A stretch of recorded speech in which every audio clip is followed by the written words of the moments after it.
What's up, guys? We're here with Thursday night NFL football action for Week 7. We're going to do a deep dive on the Steelers versus Bengals. I'll give up my favorite bets against the spread and over-under, and we're going to look at a ton of NFL player props. Also, we're going to look at both MLB playoff games for Thursday and player props for each of them. So buckle up. We have a great video for you today. Slam that like button and subscribe to the channel to make sure you keep seeing these videos every single day. And let us know what you're thinking in the comments. I personally read and answer every comment I get. Check the pinned comment throughout the day to see our favorite picks. And you should definitely check back a couple of times throughout the day to see if there are any changes with injury news coming out and player availability being confirmed. Yesterday, guys, was a bit of a tough one out there. Didn't have the results that we wanted or just the lean that we wanted on that Major League Baseball playoff game there. The Mariners just get destroyed. It feels like they took their foot off the gas after going up 2-0. This was their chance to all but end the series, and they flat out stunk. Yeah, a 2-0 lead seems like maybe it's a curse. We'll see how things go, though. We had George Springer at 2+ strikeouts in this game at plus 200, 2-1. He had 6 freaking at-bats, only struck out once. Very annoying ALCS Game 3 all around for us. Now, on the football side, things looked much, much better. In the college football streets, we had Delaware, Jacksonville State over 57.5. Delaware went nuts through the air, racking up 422 passing yards and 1 passing touchdown. They also had 3 touchdowns on the ground, and Jacksonville State controlled the game by running the ball very successfully, scoring 38 points on their own. A final score there of 25-38 gets us over the points total we needed pretty comfortably there. So very excited about that one. Also very excited about UTEP minus 2.5. This one we liked a lot. Maybe it should have been the lock of the day because a blowout 35-17 win there for the Miners as they use a big fourth quarter to pull away for good. The Miners got a great day there from quarterback Skylar Locklear, who completed 21 of 26 passes for 236 yards and a couple of touchdowns. So very, very good news there. Unfortunately, guys, our pitcher props did not go our way. Bieber had a monster day. I took him under 4.5 strikeouts at plus 105. Casually goes out and ties his highest strikeout total since back in August. I think this was his second highest strikeout or tied for his second highest strikeout total of his entire season. So yeah, pretty much in there. Toronto needed a monster outing from him, and that's what they got. So that was unfortunate for us. We also had faith there in Kirby, and he looked bad. It was close, though. We took him at 5+ strikeouts at minus 120. As our massive lock of the day, he had an absolute nightmare performance, allowing 8 runs on 8 hits and 3 home runs, but still struck out 4, only leading us a single strikeout short of cashing our lock of the day. So pretty annoying to go 2-4 overall. We're going to see if we can find a bounce back out here on an NFL Thursday. Very nice to have some football action to break down here today for you guys, and we're going to go ahead and dive right in here looking at the Pittsburgh Steelers as they go on the road here to take on the Cincinnati Bengals. The Steelers, they come into this game looking pretty solid. Kind of surprisingly, they're 4-1 on the season. Now, when you look at their schedule, how big of a shock is that? I mean, they beat the Jets in week 1 in a game they probably should have lost, and in hindsight, that was a pretty bad look. They lost in week 2 in kind of a blowout out of the hands of the Seahawks. Beating the Patriots 21-14. It seems like the Patriots are getting a little bit better, but still not a top-tier opponent. Then they beat the Vikings 24-21. And then last week, coming off of their bye week, they took down the Browns 23-9, a play that we cashed in on and we're very, very happy to cash in on. That was a pretty comfortable win there for the Steelers. And they're probably happy to be going on the road here, given how bad of shape their football field was in. That was pretty atrocious stuff there last week for them playing at home against the Browns. Now, the field not being considered here, we liked what we saw from Aaron Rodgers last week. 2 touchdown passes, 21 of 30, no interceptions, sacked 0 times as well. So very, very good stuff there. He's not having to push the ball down the field. That's not what they wanted to do. He's getting the ball to guys in stride, letting them do the work after the catch. So good stuff there. That being said, they're playing the Cleveland Browns. Not an amazing defense when they're playing away from home. That's just kind of been the case. Jaylen Warren ran the ball 11 times for 52 yards. Not a bad day from him, but the running game continues to be a bit of a, maybe not blind spot, but a weak spot there for the Steelers. So we'll see if they can do a little bit better running the ball here down the stretch this season. Obviously, DK Metcalf's having a great time. Now, I will say last week, he only caught 4 out of his 9 targets. So that is a bit of a concern, but he's clearly Rodgers' favorite quarterback and the favorite wide receiver, and clearly the best pass catching option they have here on the team. So that's all working out, or at least it worked out last week against the Browns. It probably should have been like a 26-9 game at minimum, but overall they take the win, they take the cover, and we're very happy about that. Now defensively, they looked great, albeit against the Browns and a rookie quarterback. They sacked Dylan Gabriel 6 times. I don't exactly see them coming up with 6 sacks in this one, even against a bad Bengals offensive line. The running game for Cleveland couldn't get anything done. No wide receivers having a particularly monster day. So a very, very good day there for the Steelers defense, who really, they haven't been as good this season as we've seen in most years past. They're 16th in the NFL this season, giving up 21.4 points per game. And like I was saying, that's having played, the best team they've played this year is pretty convincingly the Seattle Seahawks, and they give up 31 points in that game. So we'll see what they do in this one going up against the Bengals. Obviously, another weak opponent. Looking at their injury report, Calvin Austin III still going to be out for this game, so they will be missing their number 2 wide receiver. In terms of the offensive line, though, they're fully healthy, so that's always good news. Rodgers very immobile back there, gonna need to protect him. On defense, they're actually looking pretty healthy as well. Deshaun Elliott is questionable there at safety, so that could be a little bit of a concern here. Dealing with a personal issue, we'll see if he's able to come back for this game. Really not a lot of clarity on that, so I would say there's a chance, but maybe not a great chance. Now, we'll see what they can do here as they go up against the Bengals. Cincinnati came through for us last week as well. We had them plus 14.5 there against the Packers, and that one worked out pretty comfortably. They ended up losing that game 27-18, and Cincinnati, they've had a rough time this season. They won their first 2 games, but injuries have really, really bogged them down. Tell me a team that could lose their starting quarterback and look decent. Now, the Bengals have plenty of other issues, but they beat the Browns in week 1. They beat the Jaguars in week 2. That was behind Jake Browning. Now we're seeing Joe Flacco under center. They've lost to the Vikings, the Broncos, and the Lions. But since bringing Joe Flacco on, going up against the Packers, there at Lambeau was their first game with Flacco at the helm, and he looked really good. 2 touchdown passes, only completed 29 of 45 overall, but did have 219 passing yards, so not a bad day. Chase Brown only got 9 carries, but had 42 yards on those. So really, against a pretty decent defense, they looked pretty good offensively. Jamar Chase, a big day, caught 10 out of his 12 targets for 1 touchdown and 94 yards. T. Higgins also picking things up a little bit there. A lot pointed in the right direction for the Bengals in that game, going up against an obviously pretty good Packers team. Now, the Packers have had their issues, don't get me wrong, but I do think the Bengals played pretty well in that one, and the defense looked better than it has most of the season, I'll be honest. They held Jordan Love to 1 touchdown, 1 interception. They sacked him, so that's a point in the right direction. Now, they couldn't slow down Josh Jacobs in the running game. That was a big problem. They gave up 153 yards on the ground and 2 rushing touchdowns, but the Steelers aren't a team that's huge on running the ball. Now, I do think they're probably willing to do that. I just don't know how good they are at running the ball. So we'll see if the Bengals can slow down the run a little bit in this one, or if the Steelers are willing to run the ball. So we'll see how that one goes. But overall, not a terrible day across the board last week from the Cincinnati Bengals. Now, looking at their injury report, it's been problematic this season, obviously. Missing Joe Burrow is about as big of a deal as you could get. But offensively, besides that, they come into this game extremely healthy. Now, the offensive line has been bad, but at least they're healthy and ready to go. You have 3 amazing skill players there in, Chase Brown, Jamar Chase, and T. Higgins. We'll see if that can be enough to kind of, maybe not put them over the top, but put them in a good position. Now, defensively, they are pretty bad, but they are healthy coming into this game. Trey Hendrickson is questionable there on the defensive line, so that would be a problem. Obviously, you want to have him back. That hip issue kept him from practicing on Wednesday, but I think they would have probably held him out of practice either way. I do think there is a realistic chance, though, that he could end up missing this game, which would obviously not be ideal. If you can pressure Rodgers a little bit, especially now that he's 1,000 years old, that can be very, very helpful. So, looking at the numbers for this game, guys, the Bengals are getting 5.5 points at home. We've got a total of 44.5 in this game.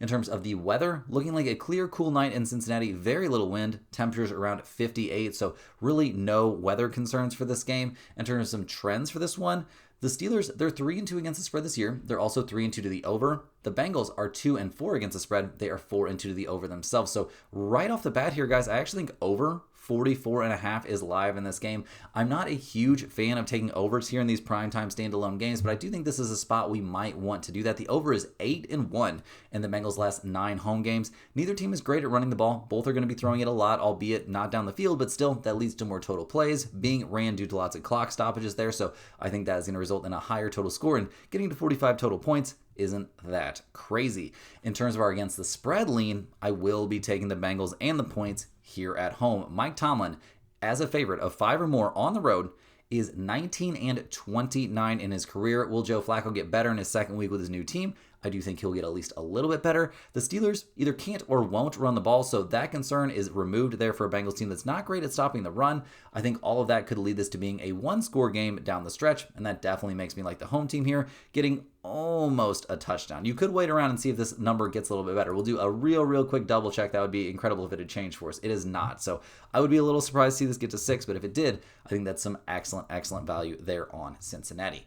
Now, in terms of some player props for this game, we've got a bunch of them that I like. And right here off the top, I'll take DK Metcalf 1+ touchdown at +145. He has touchdowns in 4 straight games. Clearly Rodgers' best and favorite target. The dude can absolutely shred opponents after the catch. He gets the ball in stride. It's an awful lot to try and slow down. And yeah, I think there's a great chance he finds the end zone here on Thursday night.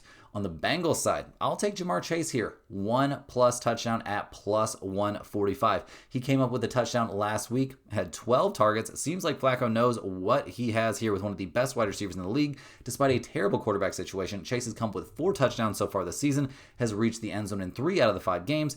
I think even against the Steelers defense, he could find pay dirt in this one. I also like Jamar Chase over on his receiving yards, over 76.5. That's kind of a big number, but at -115, I think it's reasonable, and I fully expect him to get over this number since he has been well over it in 3 of the last 5 weeks, including putting up 94 receiving yards in Flacco's first week with the Bengals. He's going to get double-digit targets, and you know he's going to make some catches. That's just what he does. On the Bengals side, once again, I'll take Joe Flacco over 36.5 passing attempts at -120. Threw the ball an astonishing 45 times in his first game for Cincinnati, and while he only managed to rack up 219 passing yards, that's clearly the way they're going to be moving the ball here, even with Chase Brown getting somewhat active in the passing game. Not necessarily his forte, but I do think we're going to see Flacco airing it out quite a bit. On the Steelers side, I'll take Aaron Rodgers over 1.5 passing touchdowns here at -130. He's had 2+ touchdown passes in 3 of the 5 games this season, including last week against Cleveland.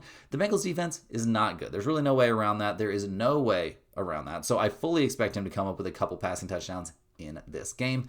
Last but not least here, guys, this is one I think is a little bit niche and very solid. I'll take Darnell Washington over 24.5 receiving yards at -115. Seems like an awesome spot for him since he's been over this number in each of the last 2 weeks. We saw him have a breakout 62 yards on 3 catches out of 5 targets. So all he needs is a couple catches in this one to find his over on this game. Hey guys, hopping into the quick shout out to the sponsor of today and every day's video, and that is stumpthespread.com. Click the link in the description to go over there and see the top confidence picks from our entire team of experienced cappers. Right now, our premium members are getting daily MLB, UFC, NFL, college football, and NHL picks.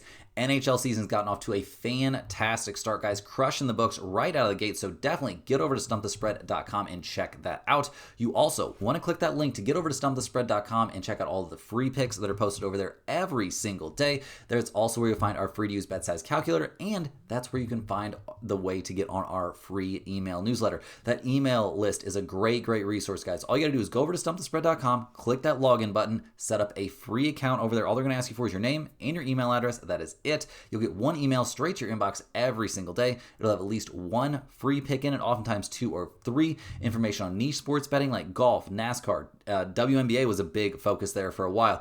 NBA preseason is going on right now, and regular season NBA is coming up right around the corner. Tons of great stuff covered in those emails. There's parlays in those emails as well, so definitely want to get in on that. And it's 100% free, a zero effort thing as soon as you get signed up. So definitely get in on that if you're interested. Also, guys, going over to stumpthespread.com, that's where you'll find our premium top confidence picks, which might not and usually will not match what you see here from me in the videos, as I am not the premium NFL, NCAA football handicapper, anything like that. Over at Stump the Spread, we've got a team of experienced cappers covering all the major sports. Every single one of them has well over a decade's worth of experience covering his given sport, and just a ton of work goes into those picks every day, taking a crazy amount of data points into consideration on every single prediction. So you definitely got to get over there and check those out. Now is a great time to get in the mix. NBA's right around the season. We've got a ton of sports going on right now, so this is a fantastic time. And in terms of our results, actually, we're coming off a bit of a down day, which has been rare here recently. Unless the Blues make some sort of insane comeback, it's looking like a 1-win, 3-loss kind of day. The Sabres came through, but Delaware over in the college football streets did not. The no-run first inning there in that Toronto-Seattle game did not come through, and the Blues are looking a little bit rough. But the Sabres are saving us from a really bad day. But overall, it's been pretty solid here down the stretch. So you definitely want to get in the mix over there. Also, if you're a huge fan of what you're seeing from us here every single day, click that little join button right below the video to sign up for a YouTube channel membership. YouTube channel members get early access to all of our videos, get the name on screen in every single video, but maybe more importantly, they get access to our members only giveaways. We'll be giving away a Stump the Spread hoodie here on the 20th. We give away a Stump the Spread hoodie to one random channel member every single week, guys. So definitely something you want to get in on. The next giveaway, the last giveaway was on the 13th, next one's on the 20th, the one after that will be on the 27th. So definitely want to get in on that if you're interested, guys. But we got to go ahead and dive back in. Now we've got baseball to cover. We've got 2 MLB playoff games here on Thursday. So we're going to hop in, we're going to look at both of those. We're going to look at player props for both of them as well. So let's get after it. First up, we're going to be looking at the Milwaukee Brewers as they go on the road to take on the LA Dodgers in the NLCS, with the Dodgers up 2-0 and Stephen A. Smith crowing about how this series is over. The Brewers come into this game probably pretty disappointed with what they've done so far in this series. I mean, they're obviously 0-2, so that's about as bad as that can go. They did lose both those games at home, so that's pretty bad as well, and they've only scored 1 run in each of them. So 2 total runs through 2 total games in the postseason is not a great way to win.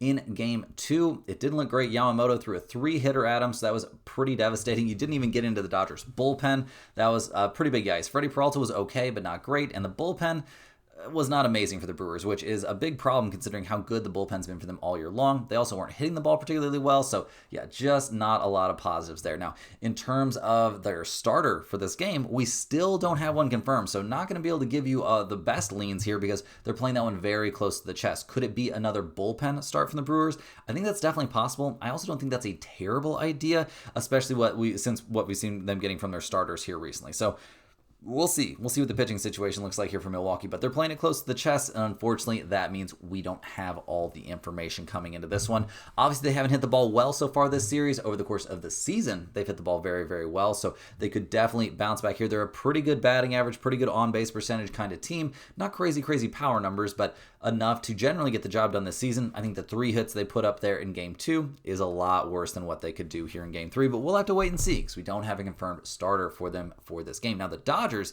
with a chance to go up 3 games to nothing, as it were, they're going to hand the ball in this one to Tyler Glasnow. Now, the Dodgers have only lost 1 playoff game so far. They lost 1 game in that series against the Phillies, and they've won the first 2 of this one.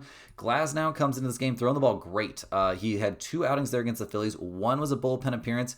He gave up 2 hits over 1 2/3 innings, so that wasn't great. He also walked 2 and struck out 2. In his start against the Phillies back on the 9th, that game ended up going into extras, with the Dodgers eventually winning 2-1. He pitched great. 6 innings, 2 hits, no runs allowed, struck out 8 and walked 3. So a very solid performance. We'll see if he can run it back in this one. He has faced the Brewers twice this season. It was back-to-back starts against them back in July, and he was lights out. Both those games were losses for the Dodgers, but it was not Glasnow's fault. He gave a total of 1 earned run in those 2 games, 2 runs total, pitching 11 innings. Now, he did have some control issues in the first game, walking 3 and striking out 5, but overall, he looked pretty good. So we'll see if he's got another good start in him here. They're going to want him to go as deep into the game as possible because that Dodgers bullpen still a bit sketchy. A 5.91 bullpen ERA so far this postseason just makes sense. Like, they haven't been a very good bullpen in the regular season. It would be kind of shocking if suddenly the bullpen was amazing here when the games were even tougher. So we'll see how the bullpen situation goes. Now, offensively, obviously they've hit the ball pretty well this postseason, but not anything incredible. They've scored 5-2-2, 2-4-5, 8 and 10 over their postseason run here. And those, that 8 and 10 run performances, those were against the Phillies. Since then, they've not hit the ball amazing. So we'll see if they can hit it a little bit better in this one, but it's kind of hard to project that since we don't have any starters confirmed, a starting pitcher here confirmed for the Brewers. We don't really know who's going to be on the mound. So looking at the numbers for this game, the Brewers are plus 165. The Dodgers are minus 195. A total of 7.5 in this one. Milwaukee 45-38 on the road. 41-39-3 to the under on the road. The Dodgers 55-30 at home, 45-35 and 5 to the over at home. Gonna have to check back on the pinned comment, guys, and see what leans we have on this one again, in terms of the side and in terms of the over-under, because I really can't give you a big lean until I know who's actually gonna pitch in the beginning of this game for the Milwaukee Brewers. So that is pretty unfortunate. Gonna have to be a wait and see spot there, but I do have some player props that I think are reasonable here. And first up, I'll take Will Smith to get a hit this one. 1+ hits at -210. He's hit the ball extremely well in their series so far, totaling 3 hits through 2 games, and over his last 5 games has a total of 5 hits going back to the end of that series against the Phillies. I fully expect him to find a get hit against basically anybody that the Brewers can throw out there for this game.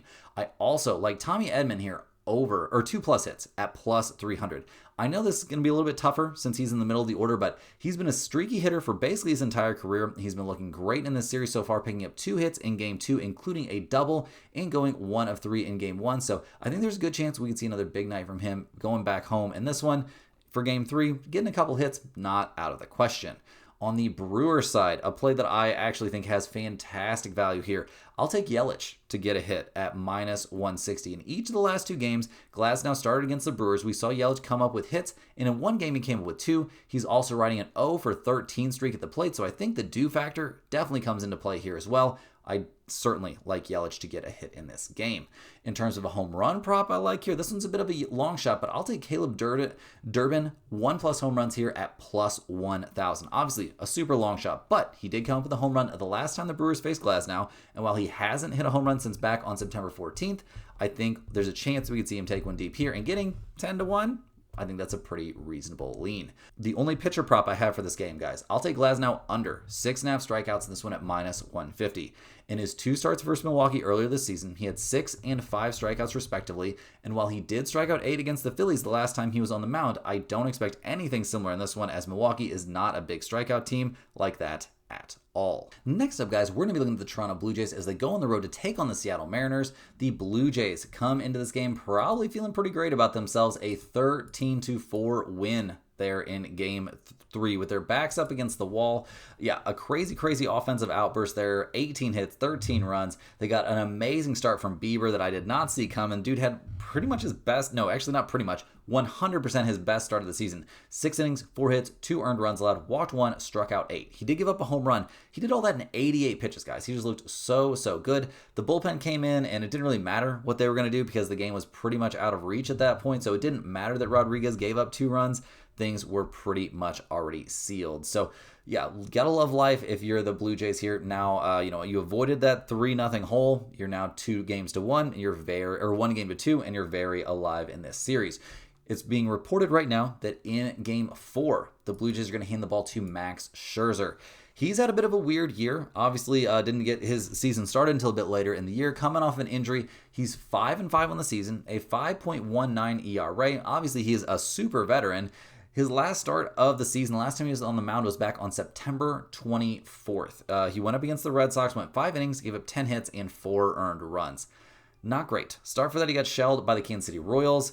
Start for that, he was okay against the Orioles, but yeah, didn't exactly have an amazing end to the season. In terms of history against the Mariners this year, he doesn't have any, so that's a little bit unfortunate, but he has had some excellent starts this year as well. He's had tons of time to rest and get ready. We'll have to wait and see what the Blue Jays actually get out of Max Scherzer in this game. And they need something good because the bullpen has not been good. A 6.32 bullpen ERA for them this postseason is very problematic, and their bullpen wasn't great during the regular season, so we're not exactly expecting miracles coming out of the pen in this one.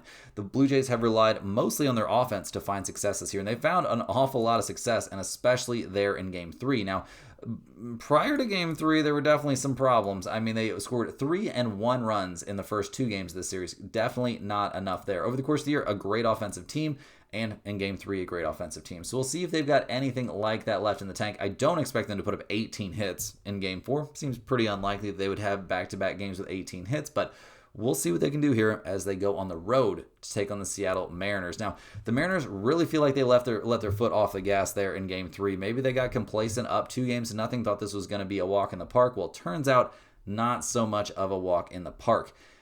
I mean, nothing went right for them in that game, guys. Nothing at all. I mean, Kirby looked terrible out there, getting absolutely shelled. The rest of the bullpen didn't look good at all, which, I mean, they weren't trying to burn good bullpen arms, but in a game that was completely out of reach, but still, pretty brutal stuff. Came up with 8 hits in the game, which, ironically, they did end up with home runs from each of the top 3 hitters in their batting order, but still, what can you really take from that in a game that was so far out of reach? So we'll see what happens in this one. They're going to hand the ball to Luis Castillo. He's 11-8 on the year, a 3.54 ERA. He had two very, very good performances against Detroit there late in the season. One start, one bullpen outing, both of them 0 runs allowed to give only 1 hit over a total of 6 innings pitched. So very, very good work there against Detroit. Obviously, facing Toronto is just a little bit different, and unfortunately for us, he hasn't faced Toronto since back in early May and late April, and neither one of those starts was that pretty, but those are so long ago. What can we really even take from those outings? So we'll see what he can do. He did come into the end of the season. He threw the ball great. Hasn't given up more than 1 earned run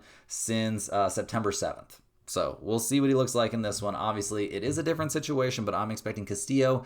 We'll see. We'll see what he can do out there. Obviously, that bad history against Toronto does make us a little bit worried. The Mariners' bullpen has also not been incredible this postseason, a 3.95 bullpen ERA. Obviously, those numbers have been hurt by what's went on recently, but overall, I haven't had that much faith in the Mariners' bullpen in the postseason. They haven't been terrible, but they also have not been great. Now, offensively, obviously hitting some home runs yesterday. Cool. I don't really care too much about that. But over the course of the postseason, they've hit the ball really pretty well. I mean, 2, 3, 8, 3, 3, 3, 10, and 4 so far this postseason. That's what they've scored. It hasn't been terrible. They were 9th in the majors in runs scored, 10th in slugging percentage. This team has some real bats. We'll see if they come to play in this one. They did not really come to play in their last one. So looking at the numbers here, guys, the Blue Jays are plus 115. The Mariners are minus 140. A total of 7.5 in this game. Toronto 41-42 on the road, 42-37-4 to the over on the road. Seattle 53-31 at home, 41-39-4 to the over at home.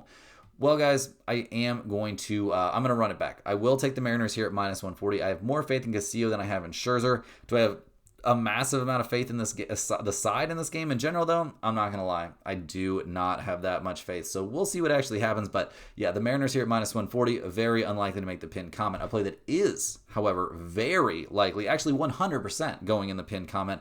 I will definitely take over 7.5 in this game. I think we'll see plenty of offense. These two starters don't get me too jazzed up. These two bullpens don't get me jazzed up either. I will definitely be taking over 7.5 in this game. I think it's an excellent spot.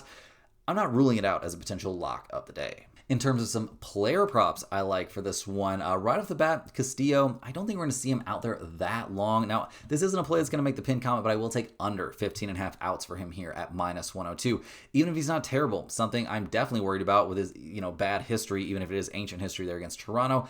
I do think we'll see, the Blue Jays could potentially hit the ball really well in back-to-back nights. I also don't think he'll go that deep into this game necessarily. At least there's potential for that because, managers have been pretty willing to go quickly to their bullpens this postseason, and I think that could be something that would help us cash this play. On the Toronto side, I will take Scherzer here over 3.5 strikeouts at minus 111. Far from a lock here. He's really struggled down the stretch of the season, but he comes in this game well rested. He's a veteran of high-pressure pitching situations. I think we'll see him get some strikeouts in this one. Whether or not he makes it deep into the game, whether or not he has tons of success, I do think he'll come up with a couple strikeouts in this one. Another play, though, definitely not a pin comment situation. One that could certainly make the pin comment here is Luke's to get 1+ hits in this game at minus 196. Only went 1 of 6 last night in the blowout win. I think we see at least 1 hit from him in this one, as the pitching situation for the Mariners isn't exactly ideal. Also, we have just generally loved what Luke's has been doing at the plate this postseason, so I think him to get a hit in this game, extremely, extremely live. I also like Luke's here to potentially, and this maybe obviously is a bit of a long shot, but to hit a home run in this game at plus 870. He hasn't hit a home run yet in the postseason. Did have a home run there late in the regular season back on September 26th against the Rays.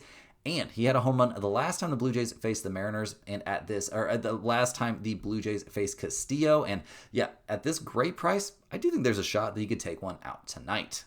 Guys, unfortunately, that's all the games we have here for today. NBA season is coming up quick, so soon we'll have nice, long videos for you once again. Do me a big favor, hit that like button for good luck on all of your bets. Subscribe to the channel if you're new around here. I really appreciate all the new subscribers we've been getting. Let me know in the comments any questions you have on today's slate. I'm more than happy to get back to you. I've been trying to do a much better job of getting back to every single one of you that gets down there in the comments.